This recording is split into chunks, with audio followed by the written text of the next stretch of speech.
Today, we're tackling a huge dynamic that plays out inside so many companies, the role of human resources. We're going to explore what happens when HR gets treated like an emergency service instead of a strategic partner, and really dig into that critical shift from, firefighter to architect. Let's jump right in. You might be surprised to hear this, but this is a real question a lot of HR professionals ask themselves. Seriously, they're on the front lines, dealing with crisis after crisis, and sometimes the thought just crosses their mind, what if I just step back? This one question, it really gets to the heart of a deep frustration and perfectly sets up the problem we're talking about today. And that's where this powerful metaphor comes in, the HR firefighter. Just think about it for a second. They're constantly being called in to manage crises, put out these organizational fires, and basically clean up the mess from decisions they never had a say in. But is that reactive role? Is that really the best use of their talent? So, to really get why this keeps happening, we need to talk about a concept we're calling the sideline effect. This right here is the root cause of all that firefighting, and it's where the real damage to a company can start. Now, the sideline effect isn't about leaders being dumb or malicious, not at all. It's about a critical blind spot. Even the absolute smartest CEOs can accidentally create total chaos when they leave their people experts out of the big conversations. And that means this isn't just an HR problem. No way. It's a fundamental business problem. So what does this chaos actually look like in the real world?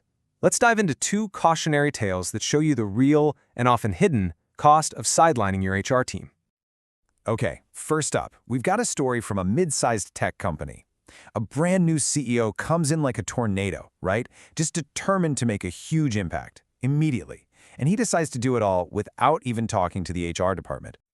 So, completely ignoring HR, this CEO rolls out these massive changes. We're talking new metrics nobody understands, entire teams getting shuffled around without any warning, and a product launch being rushed out the door. Each decision was like its own little spark, and together, they started a massive fire. And the fallout? Oh, it was fast, and it was devastating. Within just 1 month, you had total confusion. By month 3, morale was in the gutter, and by the 6-month mark, a 30% spike in turnover. People were literally running for the exits. And here's the bottom line. The cost just to recruit and train replacements for all that talent they lost was over $1 million. Think about that. $1 million mess that the CEO, of course, eventually had to ask HR to help clean up. An expensive fire that was totally preventable. Our second story is from a retail chain. In this case, the leadership team decided to completely overhaul the employee benefits package, a huge piece of someone's compensation. And again, they did it without bringing HR into the strategy meetings. And because they sidelined HR, the new policy was confusing and just communicated terribly. Now, this didn't just stay an internal problem. Oh no. That widespread employee dissatisfaction started to spill over, and suddenly, unhappy employees were taking it out on the customers. The internal fire was now burning the business itself. And the result of that? A 15% drop in sales in just 1 quarter. That translated into a loss of $500,000. Again, a massive financial hit that came directly from excluding the people experts from a decision that was all about people. Okay, so these stories are pretty bleak, I know, but they bring up a really important question. What's the alternative? What happens when you don't sideline HR and instead you actually bring them into the core of your strategic planning? And this brings us to a completely different outcome, one that's built on partnership. This is how we flip the script from firefighting to real strategic success. So let's look at a manufacturing company. They were also launching a new product line, just like our tornado CEO. But this time, they did things differently. HR was in the room, part of the strategic talks from day one. So instead of just reacting to problems, HR was proactive. They used actual data on team strengths to put the right people in the right roles, and they designed programs that got employees excited and engaged with the project. You see the difference? This wasn't firefighting, this was architecture. And just look at the results. A super successful launch that led to a 20% increase in revenue and a huge, measurable spike in employee engagement. The CEO even called HR a key strategic partner. It's so clear that their input directly fueled the company's growth.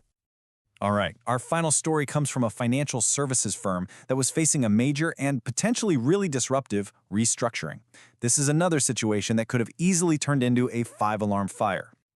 But with HR at the table from the very beginning, the company completely avoided that chaos. They built out clear communication plans, they put robust support systems in place for their people, and the result was a smooth transition that kept their key talent happy and on board.